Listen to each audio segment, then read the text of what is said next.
Welcome back to Beyond the Deals podcast. I'm your host, Gabrielle Simmons.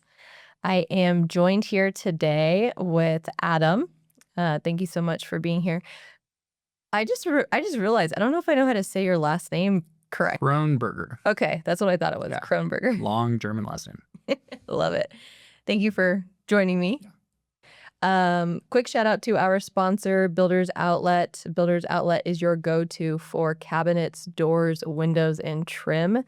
They are here in Denver, Colorado. Check them out by going to buildersoutletco.com. All right, Adam, so happy that you made the drive up here from Colorado Springs. Yeah. And I appreciate you being open to coming on the podcast. I've known you for several years. We've done lots of masterminding, if you want to call it that, as fellow wholesalers in the Colorado Springs market. So tell us a little bit. I mean, we haven't really caught up. Tell us a little bit about what you're doing today in the real estate space, what that looks like. Well, and to add on to the intro there, one of my favorite things in making relationships with our other wholesalers, such as yourself, is we've actually done a deal together. Yeah. So I think that's kind of like the pinnacle for me of any relationship is, can you do some work together? Yeah. So we've checked that box, but we need to do some more. Yeah, I think we've attempted several other deals. We've attempted some others. Yeah. Yeah. But right now I'm in more just like, a changing season in real estate, which is interesting. I've been wholesaling for 4 years and found myself dealing with everything last year and the ups and downs of the market. Yeah. And fought as long and as hard as I possibly could to be full-time, which I had managed for 4 years, and found myself needing to supplement income. And so started to work with a cabinet company, actually. And the purpose of that was to deal with some of the same builders, contractors, developers that I'd had in real estate, but to kind of, mix some of that. So I do have a day job now. Nice. Which is, it's good. It's, painful in some ways because you feel like the entrepreneur in you is a little bit dead. But real estate is now part-time, and that's just raw. That's where I'm at right now. Yeah. It's what I want to crawl out of. But it's good. It's something to learn from and see what you can make out of it. So the game for me has changed a lot, but so has the market. Oh, yeah. And some of my strategies and ideas of what I want to do or what I'm working on have evolved a little bit too. Yeah. No, I appreciate you sharing that with us. I think we talked maybe about a year ago, and I was telling you that too, like, I'm not really full-time wholesaling anymore, which, I also was full-time wholesaling and investing for like over 3 years. And then as the market changed, and buyers dried up and deals became harder to get, and sellers, still thinking that their house is worth what it was during COVID. That had a big impact on all of us. So then I was truck driving for the last year before coming back here. Yeah. So. I mean, we all want to get invited to podcasts and be on the top of the mountain. And I think in some ways this is great for people to hear that we're gonna struggle. We're not gonna be perfect. I can look at my last 4 years and there's a lot of successes. I also have to admit that there were some failures and not good enough processes or not good enough ways of setting up multiple streams of income to support the wholesaling business. So there's a lot of people though in my shoes and other people's shoes where they're reinventing themselves a little bit right now. Yeah. A lot of us are. Yeah. Myself included. Yeah. I think that's great. Tell us what your wholesaling operation has looked like in its full glory. What does that look like for anyone who's tuning in that is like, what do you even mean full-time wholesaling, and like, how do you sustain that? What does that operation look like? Yeah. So I was, I guess you could say I was a solopreneur from the wholesaling standpoint. I didn't have any team and I didn't have any marketing. I tried to run it as lean as I possibly could and was successful in doing that. So my means of getting deals was by cold calling. I did a lot of partnering with people too. Some of the JV stuff, that was from a mastermind I was a part of called Astro Flipping that Okay. kind of Yeah. introduced me into the JV world, Mhm. which scares a lot of people, but I think you should at least learn it because you never know when you can simply put some pieces together and get a deal done. Yeah. I went back one year, I think it was like in my second year, I went back and looked at, I think I had done like 25 deals or something like that. And I wanted to see of those 25, how many of those did I self-source or did I have a partner on? Yeah. And I felt like, it was gonna be like an 80-20 self-source type number. And actually it was 50-50. Wow. I couldn't believe it. I was like, oh wow, so these partnerships actually matter. They can mean something Yeah. and it's just relationship building. So even if you don't get a deal done, doesn't mean that the relationship is invaluable. Yeah. So yeah, Now both on the acquisition and disposition side are those acquisition and disposition. JV partnership deals? Yeah, I would do both. Okay. Yeah, sometimes I was bringing the deal. A lot of times I played a disposition role in the JV. I did pretty well with buyers. I wouldn't say I was the person with like the largest buyers list. That wasn't really ever my goal. It was more quality over quantity. Yeah. So I enjoyed, again, I'm big into the relationship. So if I had a buyer that I could pick up the phone and call them and they would answer right away, I just really enjoyed that. They saw value in receiving my call. Yeah. Of course, a buyer, though, gets excited to have a deal brought to them. But I really wanted buyers that could move fast, had the real money, and we had a reputation together of getting deals across the finish line. Yeah. That's something that I think I really valued in connecting with you early on in my days and wholesaling was what you just spoke on. You helped me get that same mentality because I had like a dedicated buyer at the time. And, seeing how you were explaining how you deal with buyers and you don't have some huge list and it's important that you have a few that are good, reliable, and you can go walk these properties. You can see what they're doing during the renovation stage. You can share that information, with the public. That helps bring in more potential deals as well. You definitely like helped me get on that same kind of track. So Yeah, I mean, I think there's a, you need to have a few. You don't need to have a lot. I don't know that there's a magic number, but for me, it's also what can you manage relationally? Like there's only, so many people that you can put in your phone and stay in touch with and have great, excellent follow-up with. yeah. Otherwise, they just kind of get buried eventually. So I liked the ones that, again, they just picked up right away. Or even if they like reached out to me sometimes. Yeah. That Like, was hey, you always, got a deal. yeah. Yeah. Okay. So you had your solopreneur operation going. Yep. Some JV deals, and cold calling. Mhm. So were you spending money on lists for? A little bit, yeah. So you can pretty much generate a list free now, but the skip tracing still comes into play where you're paying for that. So I was putting a little bit of money into that, 30, 40, $50 here or there to have something skip traced, and I'd call through that list. And then basically the more JV deals I did, that was where, again, there was some benefit to those relationships. I had a lot of people saying, hey, I got a list I'm not using. Do you mind calling? Well, calling was the easy part for me. So it wasn't long before getting a list that was, made and totally skip traced was super easy. Yeah. So there's some very tangible ways to get lists for free. Yeah. We did that together at one point. For a short period of time. I think I had reached out to you. I had some lists, some somewhat warmish leads, if you will. And I was like, hey, some of these, like, maybe they just don't like me. Maybe they, whatever it might be, you may have better luck with them. Like, let's see if you can get them on the phone, get them to close something, and we JV it to some degree. Yeah. I don't think anything came of those Not that I contacts. can recall. There were very few. I can say that my favorite list, though, of all time is Driving for Dollars lists. If you ever partner with somebody who has a list that they've made from Driving for Dollars, I think that is hands down the best list. Really? Yeah. Interesting. Yeah, I really enjoyed that. But I've called every type of list.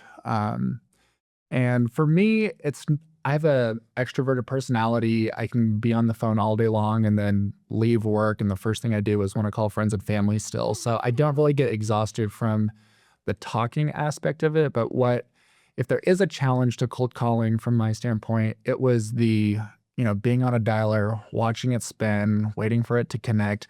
That to me was the painful part. Oh. If I had, a queue of people to call that I knew were hot or I knew that were ready to go, to me, that I don't think I could stop if I had that, but that doesn't really exist. Yeah. No, that's great you have that energy to keep going like that. I definitely do not share the sentiment. Yeah. Um, so when you like get a deal under contract, have you always like operated very solo? Like do you use any realtors?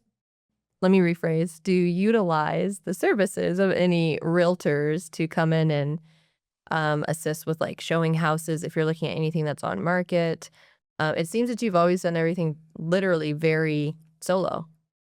Yeah, I've maybe asked the question like in another way because I do use realtors, Mhm. and I value what they bring to the table. I'll buy on market properties and off market properties. I've Right. gotten to the point where, I don't know what the breakdown is, but it's, um, I don't know. I don't know if I'd say 50-50. Probably more like 25 on market, 25% on market, and 75% seem to be where they're off market.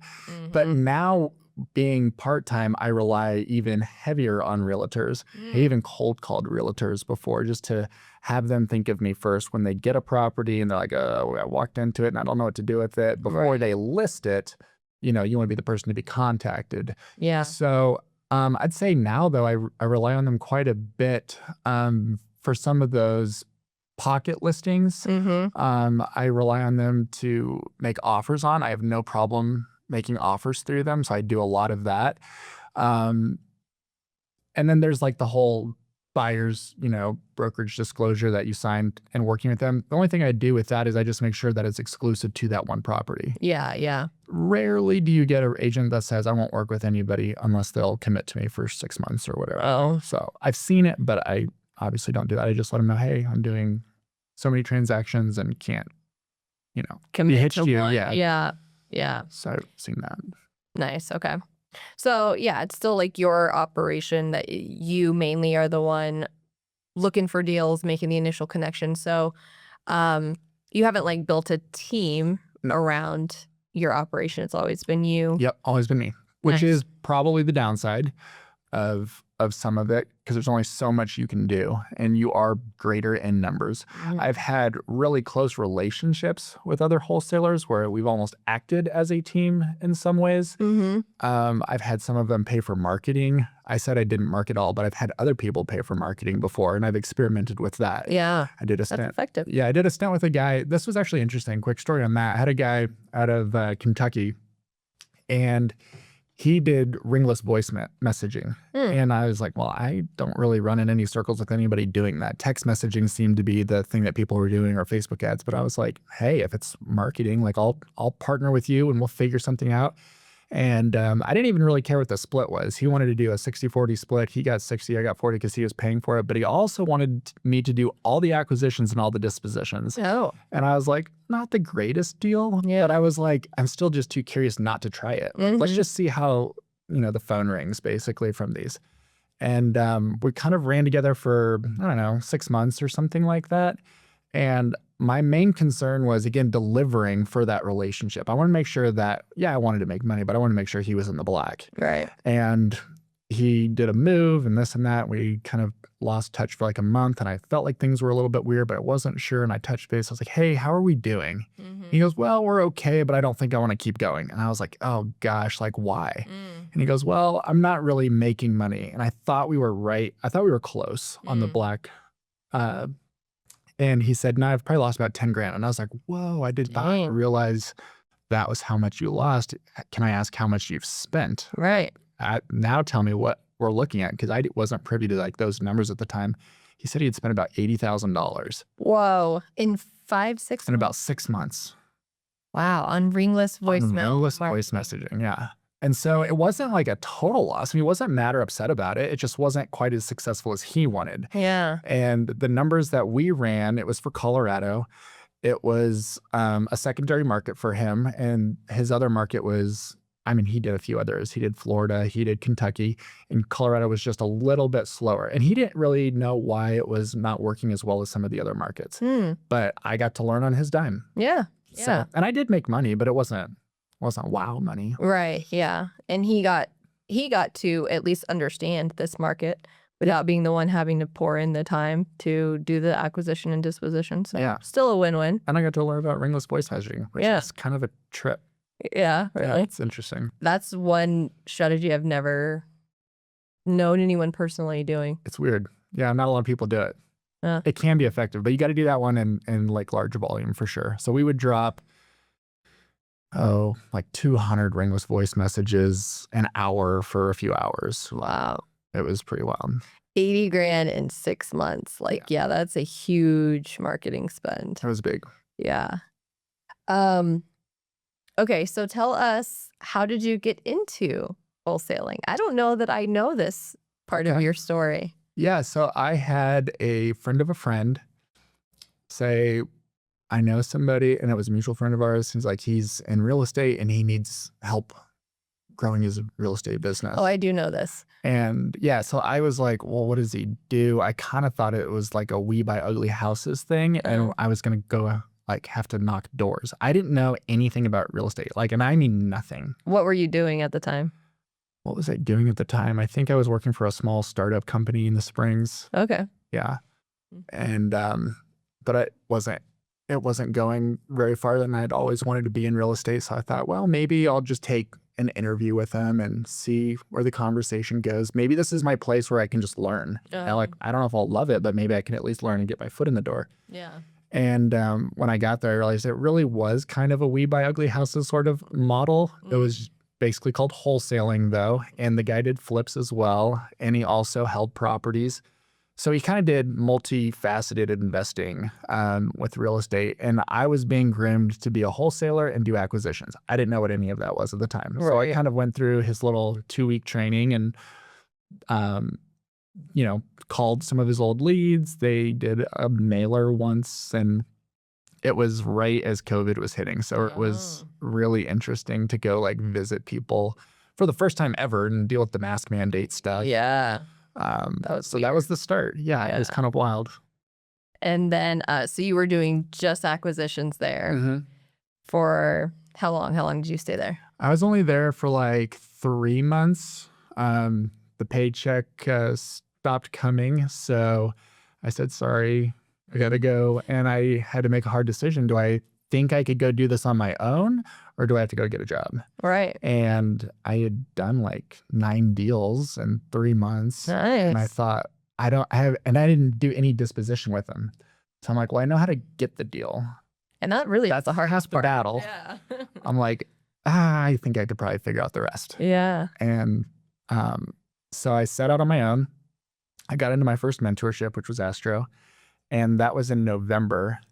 And so November, December were my first 2 months all on my own, and I didn't know what the winter was going to be like. Yeah. But being sales oriented, I was like, this shouldn't be too hard. I'll get my first deal in my first month. Worst case scenario, I'll get my first deal in my second month, and we'll be off to the races. Well, I didn't get a deal my first month, and I didn't get a deal my second month. Oh. And I kind of had this aha moment that it takes like a little bit to get a pipeline going. Yeah. And I, for some reason, had forgotten about that little piece. So January hit and I had 2 deals and was able to be consistent with at least a deal a month from then on out. Wow. For 4 years. So that was how I stayed in it. And that's pretty stellar. Like not a lot of wholesalers that, especially as a one-man show, and very little marketing, cost, are able to do 1 deal a month. Like that's pretty stellar. It was a good time to start. Obviously, buyers were going crazy. There was bidding wars. And so the disposition side was really easy. And then last year, it was when it took the hardest turn, I would say, of the 4 years that I saw. And it was an inventory-oriented or related problem. It wasn't as easy to get the houses because people were saving what they had or keeping what they had, holding on to it, and not upgrading due to interest rates. And so I've always kind of said that wholesaling changes or ebbs and flows like once a quarter in some little way. Maybe it's an interest rate hike. Maybe it's, people are gearing a little bit more towards multifamily this quarter than the single family. There's some nuance that you kind of pick up on a little bit. And so I rode those waves and tried to pick up on what they were. But when you have low inventory, it just makes everything super challenging Yeah. all across the board. Yeah. No doubt. So what's your plan like going forward with the wholesaling? I know you're Yeah. working the full-time job and wholesaling on the side. Yep. Do you plan to jump back into wholesaling full-time? Um, I plan to get back into real estate, I would say full time. Okay. Wholesaling, I love and will continue to always do. I'm still doing it right now. I'm still actively doing deals and have done deals even throughout my transition to having a job. But the deals that I'm looking at have changed. I'll still look at houses. I still get realtors calling me, and I love to look at them. But I'm also looking more into some of the land deal opportunities. Yeah. And part of that is just because there's these boutique builders out there that always have to build. They want to stay in business basically, and they're building 4 to 6 homes a year, Mm-hmm. and they're always looking for lots. So to me, that's one of the changes that I'm making, or one of the pivots or adjustments, is maybe I can find those products out there and deliver them to buyers in that way. And that's been successful, Nice. both creatively and from a wholesale perspective. So I've creatively structured some deals for builders. Tell us what buyers. that means.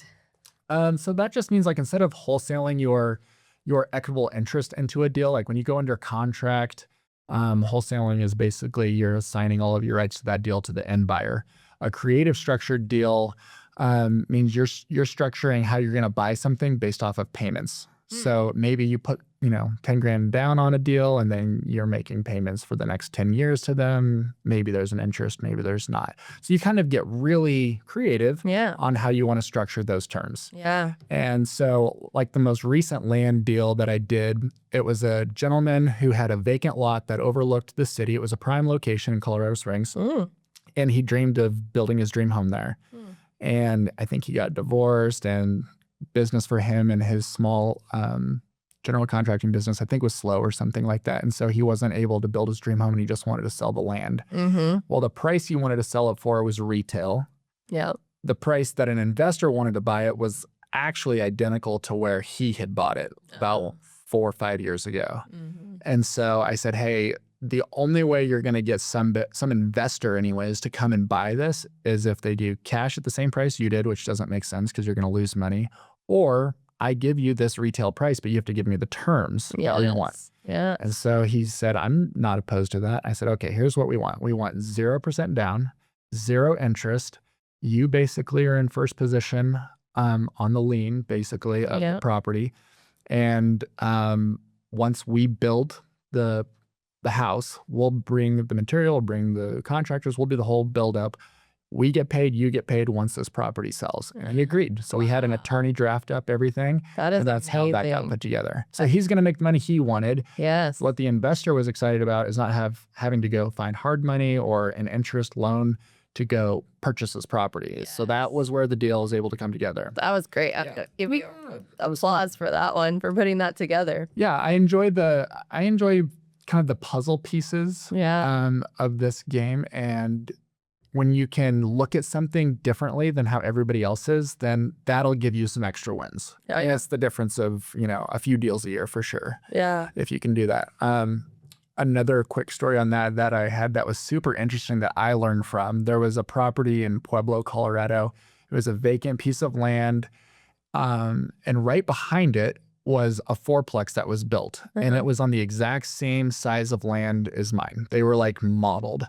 And I thought, perfect. All you got to do is build a fourplex on this. And it was zoned properly. It was ready to go. And I put it under contract, and I shopped it to a bunch of investors. I was going to wholesale it. But nobody would bite on it. And I thought, is it the market? Is it like, what's the deal? Is the pricing off? And I really couldn't get any answers. And that doesn't sit well with me. Like, if someone's going to tell me no, I want to know why. Like, what is your reason? Don't just say not interested and move on. Like, I need to figure this one out, get to the root of it. And I didn't get the answers I wanted until one guy called and said, I'll do it. So it happened like extra fast. I'm like, well, geez, this is the only person interested. Let's just move this along and not ask questions. Moved it along, and he bought it. We closed. And then after closing day, I said, tell me what it was that really excited you about this property. Yeah. I didn't tell him that I had like struggled with all these other investors. I just want to know what he saw. 'Cause I'm Right. like, it just looks like somebody needs to build a fourplex just like the one behind it. And he said, well, this isn't a super fund area. So I'm going to build a fourplex. I'm going to hold it for 10 years. If I hold it for at least 10 years, then I don't owe any taxes on this property when I go to sell it. Wow. And I'm like, well, this is the guy who figured it out that nobody else, knew what to look for. Yeah. So I'm like, all right, those are the things that I'm trying to learn and That's figure out. great. Yes. And I've always admired your dedication to getting deals done. Like if buyer 1, buyer 2, buyer 3, buyer 4, like if your normal buyers don't work out or you shop it out to other wholesalers to look to JV, you don't give up. Like, and that says a lot because a lot of people would just give up or like, cancel the contract, walk away, Yeah. and you really stay at it. And I think part of that is knowing which ones you want to take that much time out on too. Like you got to pick the property that you believe really has the ability to sell based off the numbers that you're running. Yeah. I mean, we've all tried on properties that didn't quite make sense, and sometimes we're surprised. So I would say when I've got one, I'm pretty confident it'll sell. Yeah. And it just needs to find the right buyer. So I want to be the reason why something is not selling, not the deal. Yeah. I want to kind of hinge everything on me. So I like that. You did a car wash right? yep, I've done a few commercial. One was a car wash that was a learning experience. Started to learn more about car washes than I planned on. That was one where, when I started looking at the numbers, I actually didn't know if it was a deal. It seemed like it was because I was so low under contract on it, but I just didn't know what the real potential was. I didn't know how to run a pro forma on it. When I was given like the cost analysis of what this thing takes to operate, it didn't make sense. And so the next basically learning curve to that for me was to get on the phone and start calling as many car washes as I could all over the state and then the nearest neighboring states. And that was when the education really took off. And that's when things got interesting about learning what I had. So you have to go sometimes to like those links. Wow. Instead of just like under contract shop it was like what do I have and who's got this? And a lot of times those are your buyers. Yeah. In fact, next to that car wash was a gas station. And I've done a lot of deals like this where the neighbor is the closest nearest best buyer. And so I thought for sure, I was like, watch this gas station is going to buy it. And they didn't. They actually owned like 16 car washes in Denver. And they were like, we want out. And I was like, oh, great. Goodness. So I had to go find a different buyer. But you did. Yeah. Finally did find one and had probably more interest in that deal than any deal I ever did. There's a lot of people looking for car washes. Wow. Tons of people. Car washes and laundromats. People want them. They're like cash cows. There's also some under the radar things that people want them for. Like they want to launder money. Yeah, they want to do some of that. And you can kind of tell when you talk to some of them. But I tried some kind of risky things too with it. I was a little bit more too vocal on that one with social media than I probably should have been. Just you got to be careful how you market certain things on social. But I was trying to get that out to as many people as I possibly could. So I just didn't hold back. Yeah. But I had tons of messages, hundreds of messages on that one. Wow. That is so surprising. Yeah. And I still, every once in a while, it's funny you remember that because I'll get like probably a couple calls a year of someone say, hey, didn't you sell a car wash? I'm looking at one. What do you remember? What do you know? I'm like, oh gosh. Right. Yeah, because it definitely stands out like that, especially when the norm is single family or land, it's like, wait, a car wash? You wholesale the car wash? Yeah, it can be totally done. And you did it like, again, this goes back to you just having like that determination, that grit to be like, I don't know what the heck.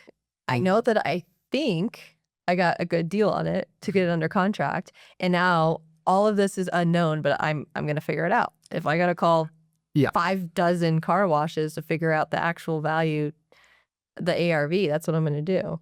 And I think we have to have different properties or projects in mind that we're trying things out on to elevate to the next level. Yeah. If we don't, we're not like growing that new muscle into the next thing. Yeah. So like in terms of wholesaling now, because I've done a lot of different transactions, I've got buyers that have said, hey, if you want to partner on this one and flip it with me, I would be kind of open and I'm like, great, Yeah. we'll have a conversation. I haven't done one. Still haven't done my first flip. There's a lot of analysis paralysis. I've taken, the 4 years I've been doing this to really watch and learn, maybe too long, Mhm. how other people do it, but it's taught me a lot. And then now on the backside, I've got some potential money partners to go Yeah. in on it with, Yeah. which makes me feel more confident because they look at, the electrical box and they're like, yeah, we need to switch it. No, we don't, or something. Right. Like they're a little bit more dialed on, their cost for rehabs, where I've done a lot of round numbers to make sure the deal makes sense. Right. So that'll help when I'm ready to kind of do that. And that's the evolution of like where I'm going. It's like I could jump back in and wholesale, but Mhm. now I want to take down more. I want, bigger paychecks, bigger deals. And I'm okay if I'm not grinding, 2 or 3 deals a month to survive as much as like just focusing on some bigger payday ones. Yeah. So that's where I'm focused on land. I'm interested in some of the flips. I am trying to be more of the investor now than Mhm. just wholesaler, but I have no issues with wholesaling. I would not turn a wholesale deal away. Yeah. I just don't know that I'm going to re-gear myself up to do just that. I want to kind of, again, I want to be multifaceted because I know we're going to have another downturn economy. At some point, yeah. And I don't want it to hit just wholesaling or just the rentals or just the flipping. I want to be a little bit more balanced for that next ride. Yeah. No, definitely. You will find several classes and just meetups that we're doing here to be very advantageous to what you're looking to get into. So I'll be sure to share all that with you. Yeah. We're like, some of the classes are geared towards multifamily investing, syndicating, and even like the entry level to that, not like full blown having to syndicate an entire $4 million project yourself, but like coming together with partners and That's the mess I'm trying to make now. yes. And getting into the fundraising side too. I've heard for years, like almost the first thing that some people recommend doing is like get your money partners in order. And I was like, I'm going to go get the deals. Now I'm like, I need money partners Mhm. because I'm finding things and I'm like, if I had the right people, we could just take this down. But when you're doing the deals, the money partners come to you. Like you That's said, true. like they even willing to go in on a deal with you. They're a money partner still. A flipper that's like, hey, I won't pay your wholesale fee up front. You come in as a partner on this. I manage the flip like I would any other time, and I just pay you a percentage of the profits on the back end. Yeah. Like you get those. Yeah. And I think I've always said something similar. I've always said if you can go get the deal first, the buyers will come or the partners will come. I will say that with bigger land, I am seeing it be a little bit opposite. So like when you're starting to look at 160 acres, not everybody's just running. Mhm. There's like a lot of people that are like, well, I'll buy this once you're done subdividing it or something like that. A lot of builders will. So to find people with deep enough pockets to go in on a 160 plus acre piece of land, you kind of got to maybe work reverse is maybe where I'm going with that. Find the buyer Yeah. first, then the deals that Mhm. they're looking for. Yeah. I mean, in single family, I think that it's smart to do that too. I definitely started with my first 2 deals and didn't have a buyer. Had the deal, was like, oh, if I have the deal, I'll find the buyer. But then once building a relationship with the buyer, I was like, oh, actually, it saves me a whole lot of time and headache if I have the buyer know what they want, because then when I'm going into negotiations, I'm at like, it takes away so much of the guesswork. And I've tried that. Um, I don't know if I'd say I love doing it, but I've gone to buyers and just said, hey, what's your number on this before I've even gone under contract so that it just sped up the process. Yeah. And that way it's like, I haven't even had to shop some of them around because it's like, I got my number, I got my guy or gal. We're just going to sell it. We're not even going to worry about marketing it. Yeah. Yeah.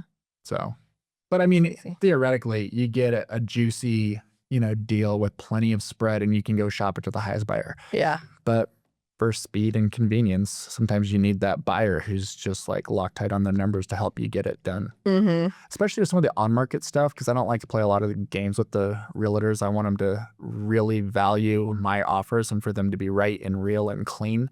Yeah. Because that's your reputation with them if they are going to bring anything back. It's one thing to do more of the negotiating dance with a seller, but realtors want to know that you're legit, that you close, that you're around for the long haul, things like that. That your offer is going to stick. Yeah. Yeah, no doubt. And I mean, that for me has been like, or was my bottleneck, is like I was too dialed into like, oh, well, if I have a buyer or three that are my dedicated go-to buyers, I literally would just turn a deal away. Like if it didn't make sense for my one or Yeah. second or third buyer, I was just like, nope.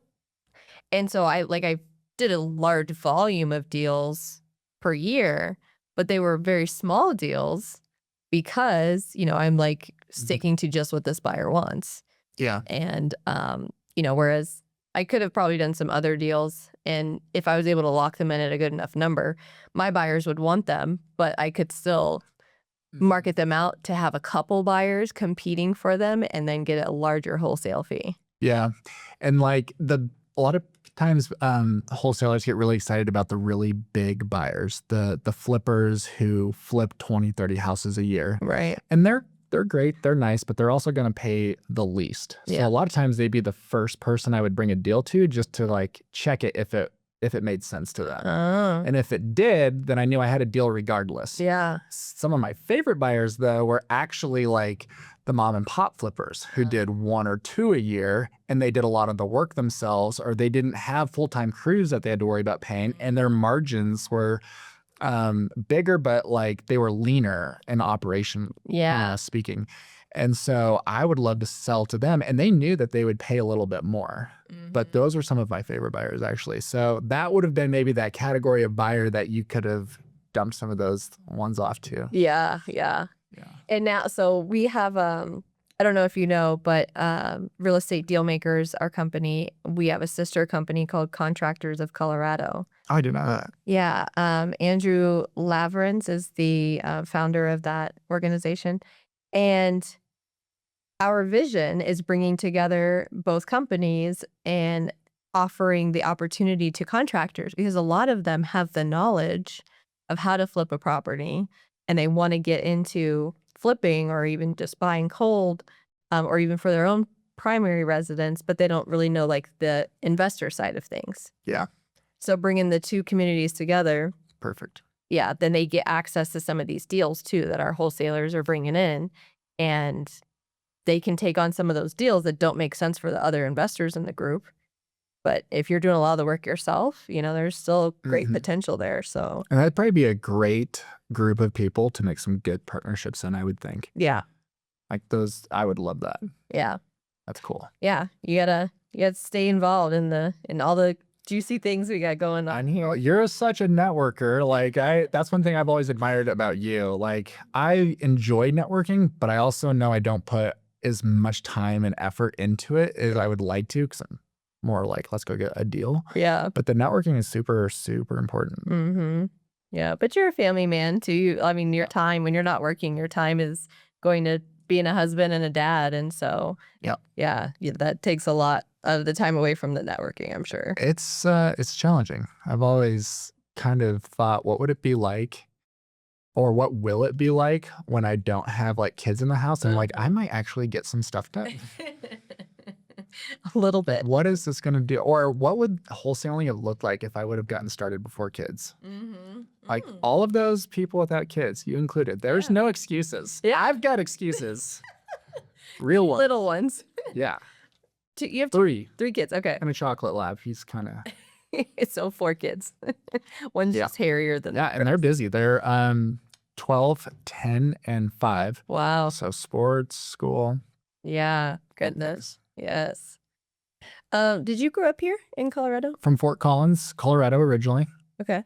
So I'm the native. Yes. And then after college, I moved down to Colorado Springs just to do something other than Fort Collins, but still have like a Front Range metro city nearby that I could figure life out in. Yeah. So that's how I ended up down here. So I've been here since 2000 and when did I graduate? 8?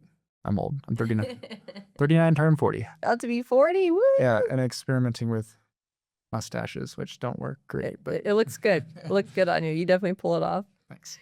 I feel like us Colorado natives, like I feel like we do so much better in this space than a lot of people who are from out of state.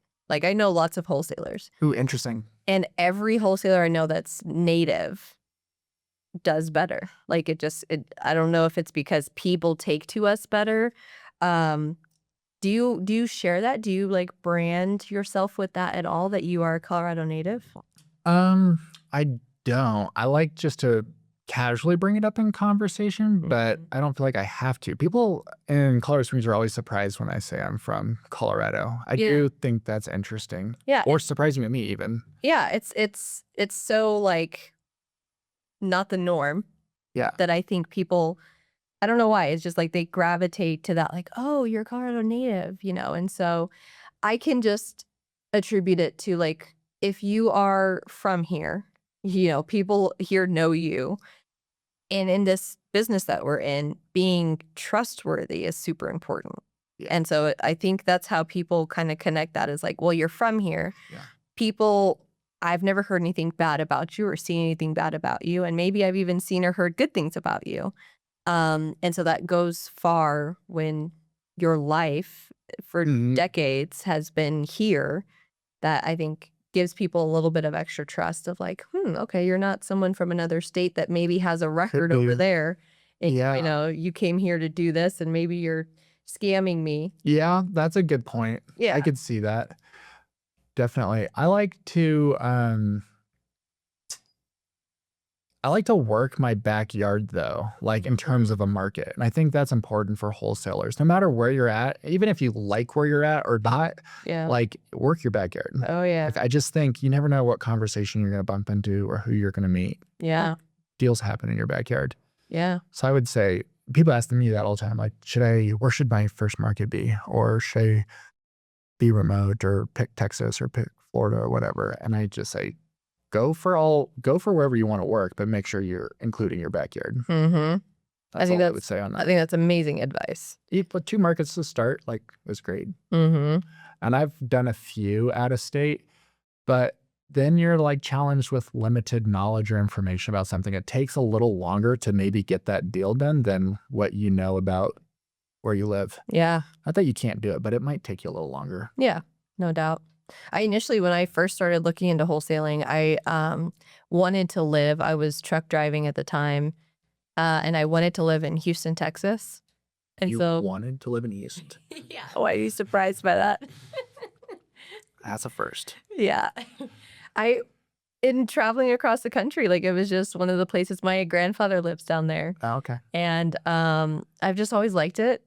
Also, that was before I spent more time in Florida. Now I would way rather live in Florida than Texas. Got it. But yeah, so like I started looking at deals and was learning from a wholesaler that was in Houston. And Flipping a House is his name on IG. Just quick shout out. He was like literally, I think, the first wholesaler that I was following on social media and seeing him doing all these wholesale deals in Houston. So I'm like, oh, let me start like running numbers. Let me learn. Mhm. I actually took a trip down there. I took a load to go visit him and like go look at some of the houses. Him and his partner started buying them and flipping them themselves. So I'm like really trying to get into that market.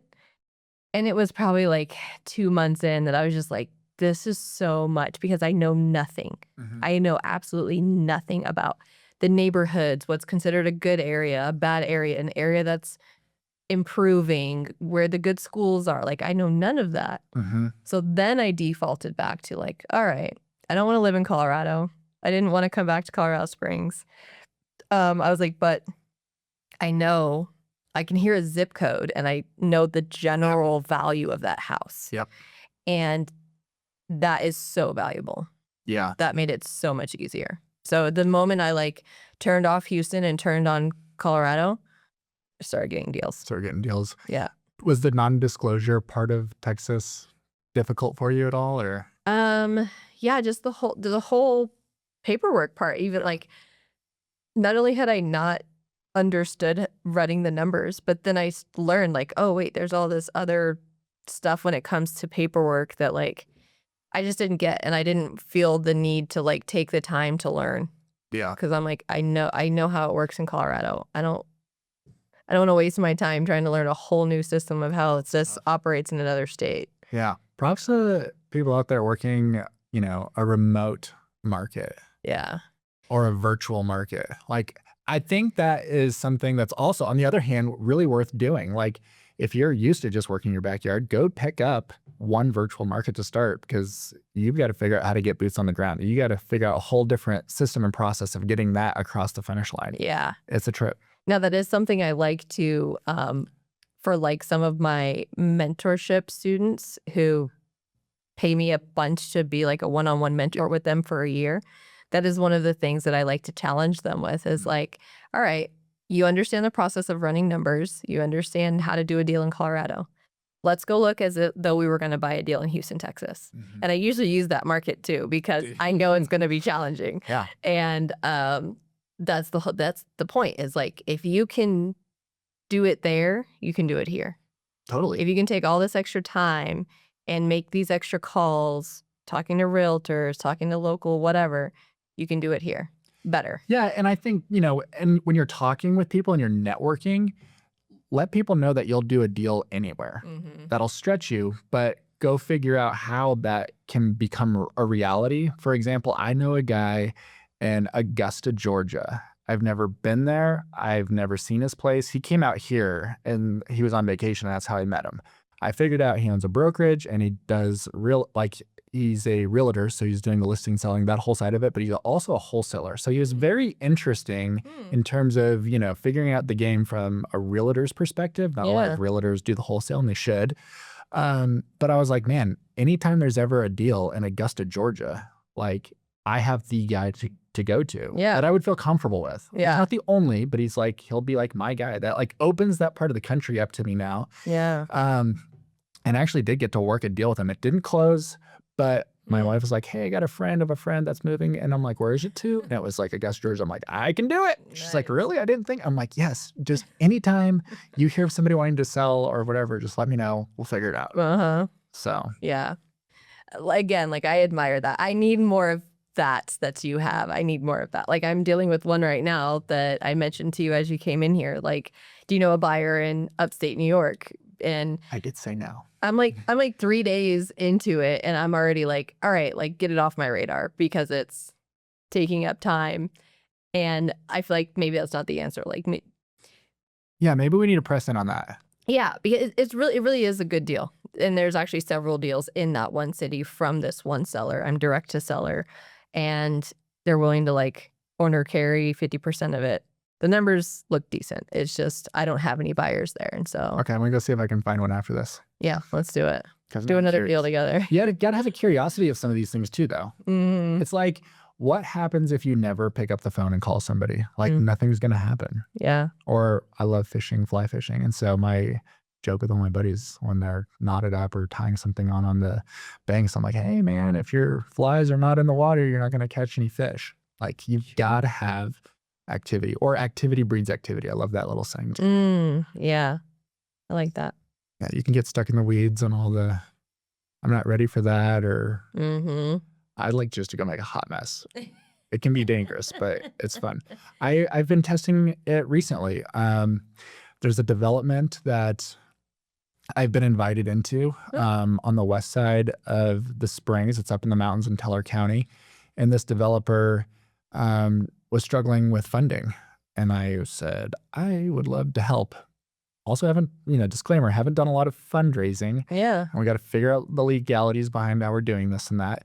But as of last week, we have at least an acceptance, not a total commit with terms, but we have an acceptance for $1.9 million that I was able to help them find for their ground up development. That's awesome. Can't totally count it as a win. I don't want to jinx it. So usually I don't like to talk about things till they're done. But that's, I would have never known unless I just tried to figure out. Curiosity. Yeah. I love that. Yeah. You're so open to new things. Gotta be a little bit. Now that's also a detriment. Like, I do tend to rabbit trail a little bit. I don't know if I'd say shiny object syndrome in real estate, but it can, the curiosity of the cool things you can do in it can definitely, at least for me, it can distract me a little bit. Yeah. No, I have shiny object syndrome. Yeah. Like, I have previously. I've gotten really good in the last year because I got back into the trucking business and, started that company and was driving for a little bit. I I had to like switch it off and focus on building the trucking company. And so I got really good at just saying no to like people still trying to bring me deals or JV or like deals that aren't really deals was most of what I was getting. That's most deals. Yeah. And so I got really good at just being like, no, and just like responding back to texts like, hey, I'm not currently buying right now. Like, let me know if I can connect you with somebody else. Um, and so now in building this community, I'm struggling a little bit because I want to be very active in the deal space, but I don't have the time to dedicate to it. And so I'm less shiny object Just send syndrome me right now. Send Yeah, me your deals. That's how I will happily just send them to you, and we'll figure out some kind of split. But But you're yeah. right. You're right, though. Like sometimes you have to go where like your superpower is or where your time is best spent because, yeah, like for me, I know that as I start looking into these bigger deals that I want to do with land, I know that underwriting those is not like my cup of tea. I want a fast napkin version of it, but I don't want to be the underwriter for multifamily, for syndications. Like it's just, I'm interested in it, Yeah. but I don't want to go into the deep, depths of that. Yeah. I want to go find the deal.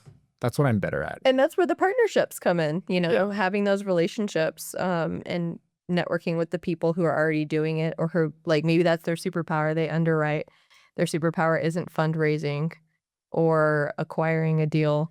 That's where you come in. So yeah, those relationships are very beneficial. Yeah. And I think for me, that's like, I mean, I've only been doing this for 4 years. Like really, I still feel like the baby, really.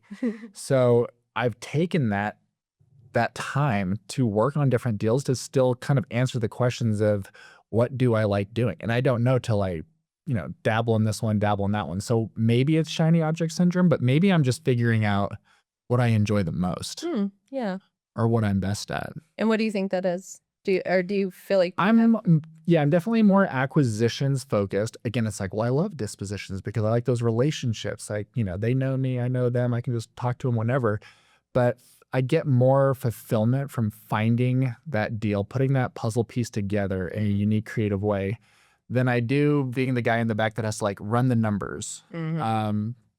Or yeah, I would rather find a deal than even shop a deal to a bunch of buyers. Finding the deal is half of the problem. Right. It is harder, I think, than going and finding a buyer. Oh yeah, I think so too. But I enjoyed the conversations with the sellers. Yeah. Like when you're at a seller's, like if you're going direct to seller on a deal, I enjoy direct to seller deals more than on market deals personally. But direct to seller in somebody's living room at their kitchen table is about as good as it gets. Yeah. That's the most fun for me. And that's, I think, what sets you apart and a lot of wholesalers who like have a genuine heart in it or totally just about the money. Like you've made great money wholesaling. You've been able to do it full time, sustain working for yourself for years. And so that's there, but like having the heart for sitting down with people and being able to solve a real problem for them, that to me is more important than the money that we make in this business of wholesaling. Yeah, for sure. And I think for me, that's like where there's just like this adventure. It's not just a transaction. And it can't just be, and it can't just be about the money. Otherwise, it's just not that exciting. Yeah. So the real exciting part is like, what is your life about? What's going on here? Yeah. To me, that's just like, that's worth listening to. That's worth problem solving over, giving them my time for, and trying to work something out for them. Yeah. I probably get a little too emotionally attached at times in those direct to seller deals than I would probably care to admit. Have you ever cried? I mean, no, I haven't. I'm a crier though. I did have to think about it. I can be a crier, but I have not. But I have some like crazy relationships with sellers still. Yeah. Almost like a buyer. Like there's this lady who has like only 1 acre and a house. And I didn't buy that. She had a second property and I ended up buying it and selling it, wholesaling it. But she loves me and I bring my family over there and she's got, on 1 acre, she's got like 30 animals. I don't know how it's legal, but she's got turkeys, donkeys, all kinds of weird stuff. And so we go over there like once a year and just do spring cleanup with her. And she's crazy, but we love her. I don't know what the deal is. That is great. And you met her as a motivated seller. Yeah. And just built this relationship. Yeah. That's beautiful. Actually, I got to tell this story. Can I tell the story? Yes. Okay. some people like to know, like in simple terms, what wholesaling is. And this is that lady. I have a story for it. So when I was doing the deal with her, she was into taking all these animals in. And one of the animals that she loved was Doberman pinschers. Okay. She would rescue them. Some of them were mixed, but they all were, she had like at least a dozen Doberman pinschers. And I didn't know if they were nice or friendly, but they all seemed to do all right. Well, there was this litter that she had rescued. There was like 6 of them. And she said, you should get one. It'd be a great family dog. And I was like, kind of joking, like, yeah, wouldn't that be nice? I had zero interest in a Doberman pinscher. Finally, I wanted to be serious with her and like get to the deal, wrap that up. And she looked at me as real as could be. And she goes, I will do this deal with you, but only if you buy a dog right now. And I was like, really? How much is the dog? It was $100. It was just like kind of a farm dog. So I said, okay. And I bought a Doberman pinscher. She signed on the house. Wow. And I drove home with the Doberman pinscher. I had no idea what I was going to do with it. First thing I started doing was calling everybody I knew that was an animal lover that wanted a dog. Yeah. Between Pueblo and Colorado Springs, I sold that dog for $150 to somebody I used to work with. So I made $50 on the dog, and that is a wholesale transaction. I bought the dog. Yeah. Wholesaled it to somebody else for a little bit higher. There's wholesaling for you. And that's my best wholesaling story. I've always wanted to tell that. But it was on a dog. That is amazing. Yeah. And the things that we do, like with But that's honestly why I like wholesaling, is it's these stories. Yeah. Like if you like stories and you want to go get your own stories, well then just go get active and talk to people. Yeah. The Brent Daniels out there, the TTP, I love his talk to people slogan. I think it's genius. Yeah. Like that's where the excitement comes from. That's what like living is for. It's really not about making money. We'll all be okay. We're all going to be fed. Yeah. But if you just want to like kind of live on the edge, like this is how you do it with people. I agree. Yeah, because the experiences are so. I was asking if you've cried leaving any, because I definitely have. Like, Have just yeah, at least 5 I can count. And I mean, I'm kind of a crybaby anyway, so like I guess, but there's been several that even where we didn't do the deal, and just like I sat with them in their living room and talked to them and understood their problem and like what was happening and why they were considering, selling, and had such a high level of motivation. And the most recent one was in Woodland Park. Really? And yeah. And I don't even remember all of the details, but I just know like I got in the car and I was just crying because the seller was like, hey, I don't think this, this doesn't make sense for us. I explained to her, like, you guys aren't that motivated. Go ahead and put it on the market. Like, take some time. You'll get more money going that way. Me giving you a offer to buy it cash or even subject to doesn't make a lot of sense for you.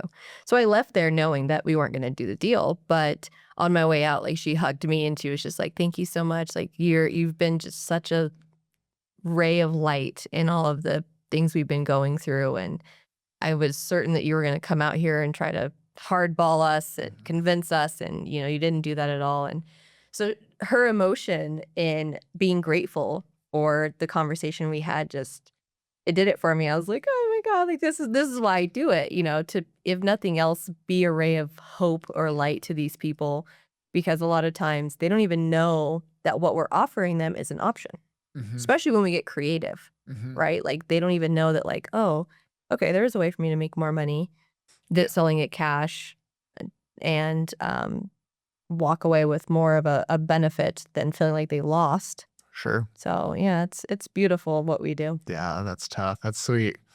I've seen some criers though. Yeah.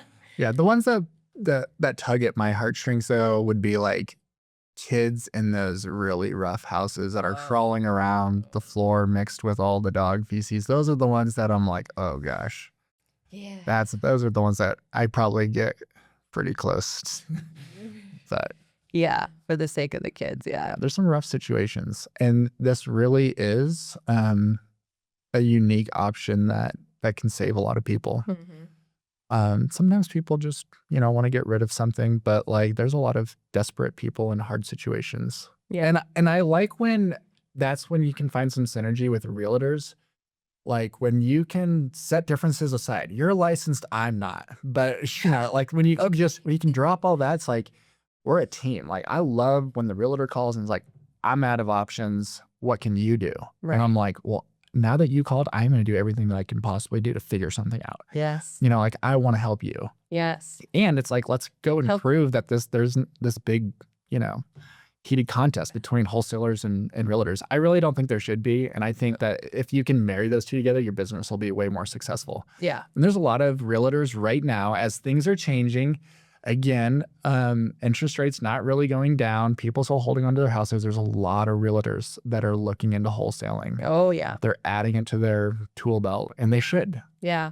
Or at least having the connections with wholesalers more. Yeah. They Either or. should. Yeah. They can legally wholesale. I know there's a lot that think you can't, but you can legally wholesale as a realtor. Right. Just disclose. Disclose, or double close. Yeah. Whatever you got to do. Yeah. Find a brokerage that will work with you. Yeah. And I've seen that too. A lot more brokerages are open to the wholesaling transactions than they once were. It was very like, absolutely not. Like I spoke with several realtors and did some under the table deals over the years, you know, where it's like, all right, we're going to do this transaction together. Your listing that you're going to cancel. We're going to come in, blah, blah, blah. Interesting. Yeah, those are tough to pull off. I've done several. Yeah. Because their brokerage was just like, absolutely not. Like, and we don't want to work with any realtors. And was that a big broker? or I mean, work with any wholesalers. Yeah, they were all the bigger brokerages and maybe a couple of the smaller ones, smaller like local ones. That I think just because they were uninformed. Yeah. And so that's always been my thing. It's like, let me come to the brokerage. Let me talk about wholesaling. Like, let me educate you guys on what it is that we do. You've done that? We've gotten in those rooms and how'd that go? Yeah. A couple brokerages have brought me in to speak about wholesaling and creative financing. Pretty well received? Oh, yeah. Very well received. Yep. It's amazing how wholesaling is not covered. Like, well, at least from like a realtor's perspective or in the brokerages, like you'd think that would be like a very common, you know, topic or subject that they learn about and they know inside and out, you know. Right. And even creative financing. Like my surprise was like, what do you mean you guys don't know how to structure a seller finance? Like, I understand not wanting to dabble in the subject to space. Totally get that. Right. But the seller financing, you know, I'm like, I feel like as a realtor, you should know how to do that. Yeah. And you can still make a commission. You know, you can still make it a win for your client and you, the agent. So, yeah. And I think maybe like, I think some realtors out there are really fearful of like the commission part. And I don't think they should be. A lot of the really good wholesalers are 100% happy to compensate. And even then some. Yeah. Yeah. Like it doesn't change anything. Right. In fact, it might make your deal cleaner. Yeah.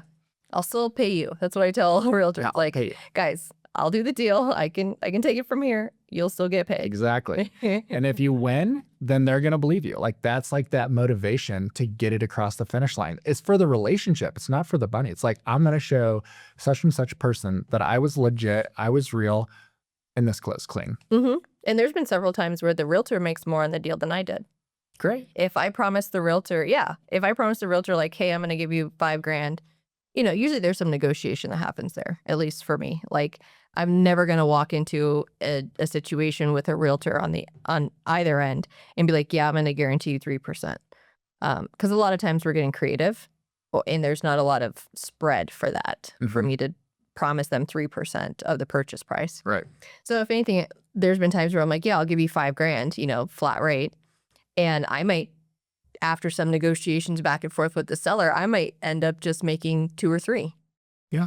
Happens. Still going to make sure that realtor gets their 5 that they were promised. And that goes the same for the JV partners. Like if you promise that you're going to pay somebody, even if you get tempted, like don't mess with the numbers. Just keep it straight.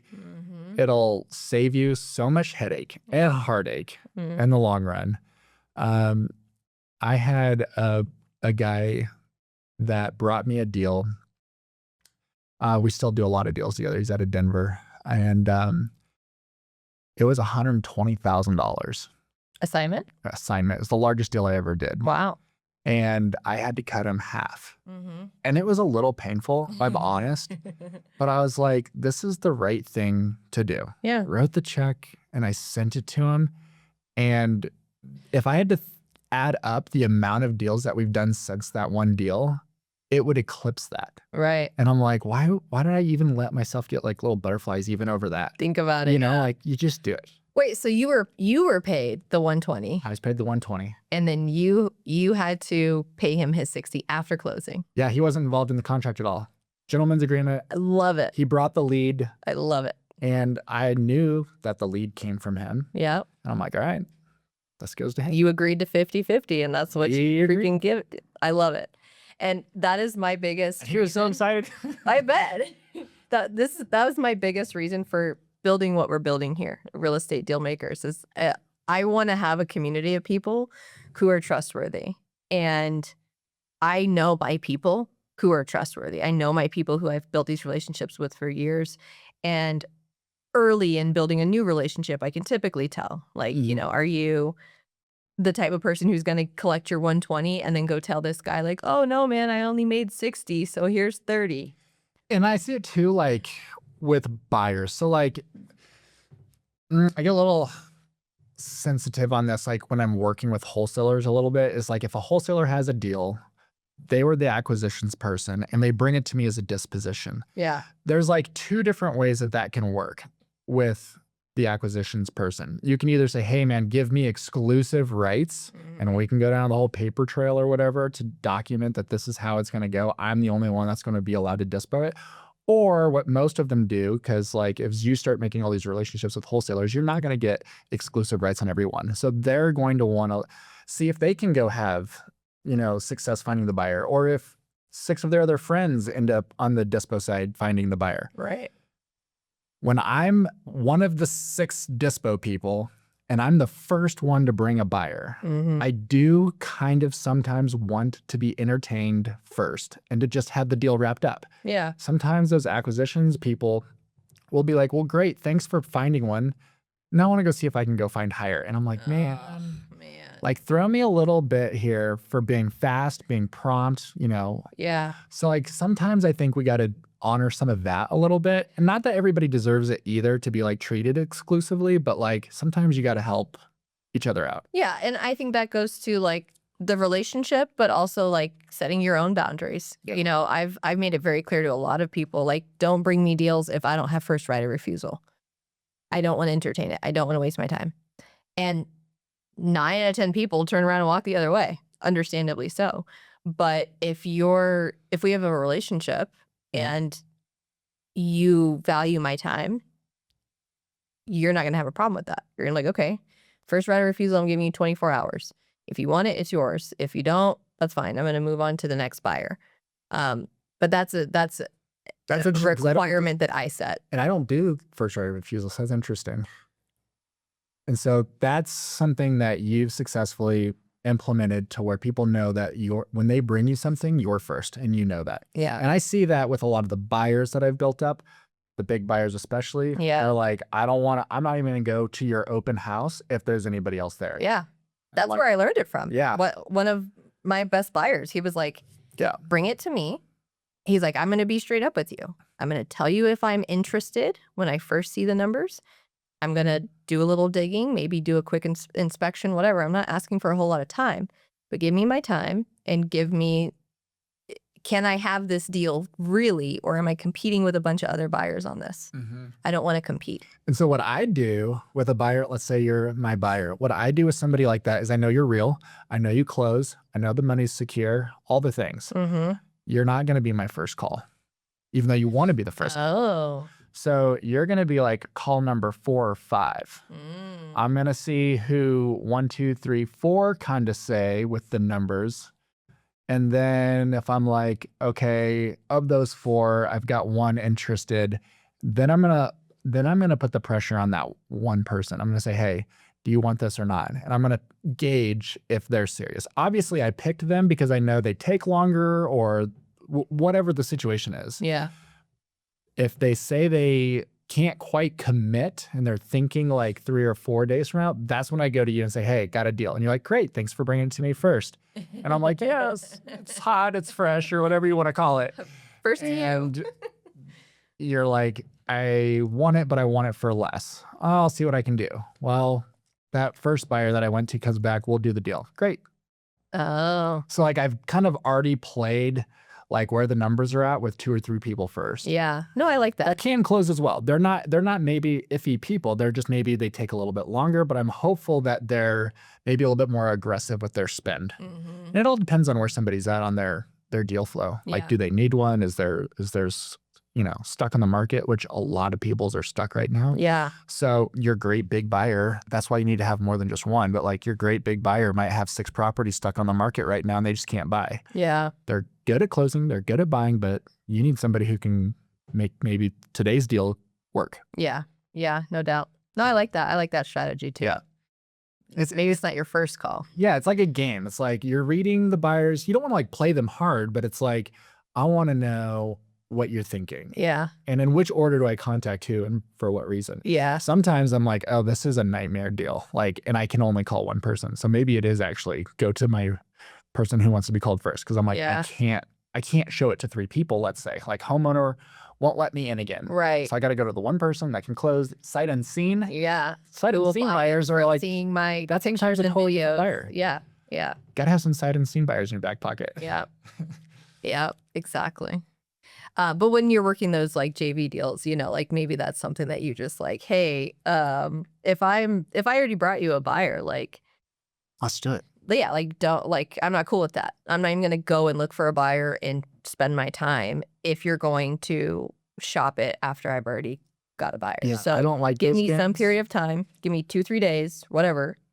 And then if I don't bring you something, then you go shop it with other people. Yeah. Yeah. And I've lost some like that where it was totally fair too, where I'm like, hey, I get it. Like, I know you're going to shop it. Just give me a chance to shop it. And they're like, cool. I'm like well aware that I've got all the competition in the world on the dispo. I either can perform or I can't with a Yeah. buyer. Yeah. And in those situations, I don't waste my time mailing, like hitting my buyers list up with like an email. Uh-huh. Like there's no reason to go shop that. It's like you're calling person 1, 2, or 3. The ones that you know. Yeah. There's either something there or there's not. Yeah. Yeah. So No, I love it. I didn't think this was gonna be a brainstorming Hey, session. Like we're just I like it. getting ideas of We need to like do it on a real deal. There's nothing more fun again. Yes. And like doing this with somebody who's actually got something like to move or to talk on. yeah. Do some real deals together. And that's how the buyers are really. Like the buyers really just want to see a deal. Yeah. Like I don't think they want to do any of the rapport building, chit chatting. Let's have coffee Not or really. tell me your buy box and how you got into the business. They're like, just show me a deal. Yeah, they don't. And the more deals you show them, the better. And then you get them across the finish line and then it really gets exciting.